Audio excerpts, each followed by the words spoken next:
तर आज आपण बघणार आहोत कोणत्या प्रशासकीय विभागामध्ये किती किती तालुके आहेत ते आपण पाठांतर करणं हे खूप किचकट जातं, त्याच्यामुळे आपण थोडीशी ट्रिकने प्रयत्न करू.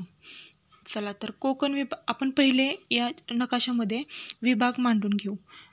आपला कोकण विभाग, नाशिक विभाग, पुणे विभाग, अमरावती विभाग, नागपूर विभाग आणि छत्रपती संभाजीनगर विभाग.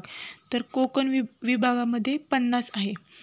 50 मध्ये फक्त +4 करून आपल्याला नाशिक विभागामध्ये 54 तालुके सापडतील. 54 मध्ये +2 करून आपल्याला 56 हे अमरावती विभागामधले सापडतात आणि 54 मध्ये 56 मधून पुन्हा 2 ॲड करून आपल्याला 58 ते पुणे विभागामध्ये आढळतात. 56 वरून आता या 6 वरून आपण 64 घ्यायचा आणि शेवट राहिला का या 6 वरून 6 घ्यायचा, 76 करून टाकायचा. म्हणजे 50 54, 54 वरून 56 58, 56 वरून 64, 64 वरून 76.